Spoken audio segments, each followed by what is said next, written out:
Find the sequence of transformations that maps our original function here to our image function.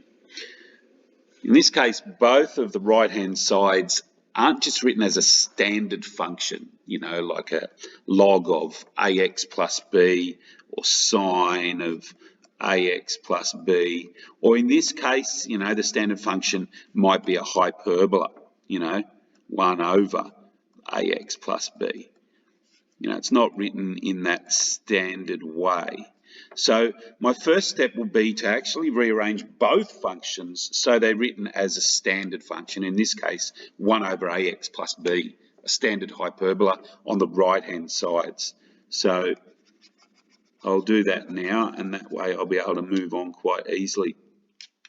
So our original function is y equals 4 on x plus 1 plus 3. I need to rearrange that so it's y minus 3 equals 4 on x plus 1. And I'm very close to the standard hyperbola function. It's just y minus 3 on 4 equals 1 on x plus 1.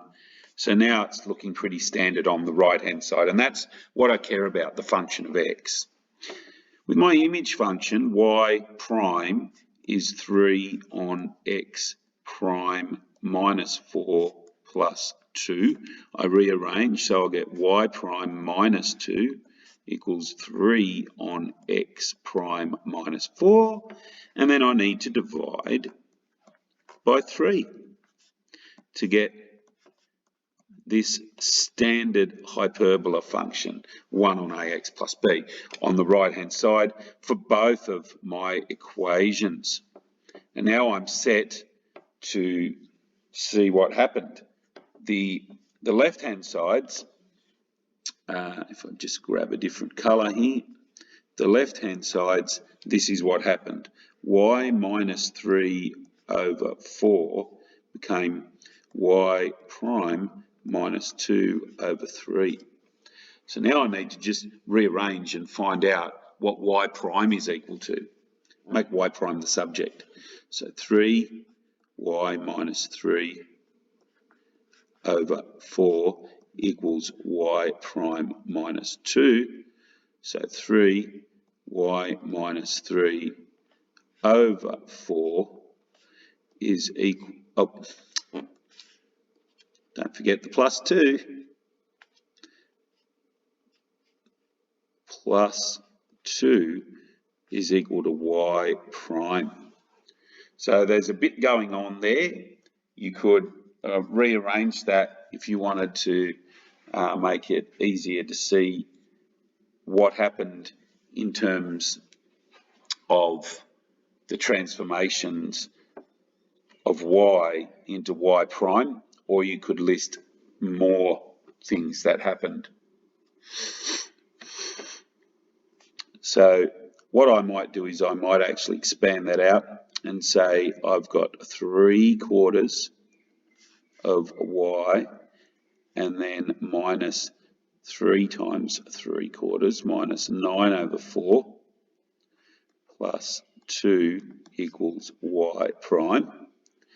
So I've got 3/4 of y, and then minus 2 1/4 plus 2 is just minus 1/4.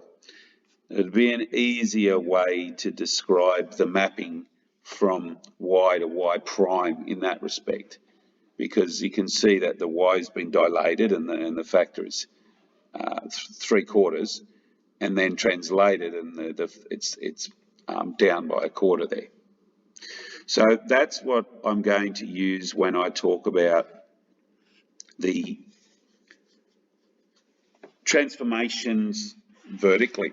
I'm going to use that in the red box there. So I'll just give myself a bit of room here, because I'm now going to talk about what happened horizontally. And if I talk about what happened horizontally, I need to equate my two x parts, my two right-hand sides of those equations that are written there in the light blue. So I need to say that 1 on x plus 1 is equal to 1 on x prime minus 4. Well, in fact, because I've set them up to look that way, just x plus 1 is x prime minus 4, isn't it? You can see that that's the case because they're written as the standard hyperbolic function. So your x plus 1, it's down here, has become x prime minus 4. So now I need to just rearrange that equation there, and I can find out what transformations have happened to turn x to x prime. So I'll do that. X plus 1 plus 4 is equal to x prime. So x prime has quite simply come from going take x and plus 5. So looking at what's in those two boxes, I can write down what the actual sequence of transformations are. If I started vertically, then I would say, first of all, it has a dilation from the x-axis by a factor of 3/4, and then vertically it's been translated 1/4 of a unit down. So that's vertically, and then if I look at this box here, I can see what's happened horizontally, and all that's happened horizontally is it's been translated 5 units to the right. So those 3 dot points answers the question, the sequence of transformations that maps that original one to the transformed function.